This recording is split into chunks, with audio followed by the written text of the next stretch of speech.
Најмалку 6 до 7 лица во Македонија починале во своите домови, а посмртно биле диагностицирани со COVID-19, а други пак битката со вирусот ја губат само што ќе бидат примени во болница. Ова го вклучува алармот зошто луѓето не се тестираат навреме, а и зошто позитивните не се третирани во болнички услови. Овие податоци се алармантни затоа што состојбата со коронавирусот во земјава од ден на ден се влошува и се зголемува бројот на починати и заразени, а уште не сме го достигнале врвот на епидемијата. Она што ги загрижува граѓаните е зошто голем процент воопшто не знаат дека се заразени, а тие позитивните се третираат во домашни услови, додека пак луѓе умираат и по пат до болница. Пријавените случаи 23,3% се хоспитализирани во текот на болеста, а останатите случаи на домашно лекување и во домашна изолација, асимптоматски или со полесна клиничка слика.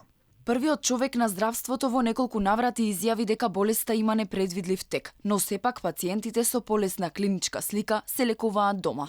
Домашното лекување е еден од примерите кои што го земавме од Германија и сметаме дека е сосем соодветен за наши услови со оглед на тоа што постои јасен начин на комуникација со матичниот лекар кој што два пати, најмалку, се разбира по потреба и повеќе пати во денот, прави телефонски разговор со пациентите негови прикрепени кои што се диагностицирани со коронавирусот.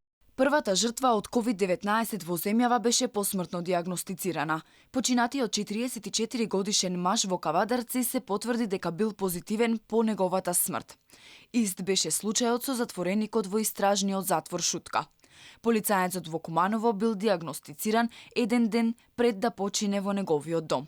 А 66 годишната пациентка од Татеши почина бидејќи не беше примена во болница. Додека пак на клиниката за хематологија почина пациент непосредно по неговото диагностицирање.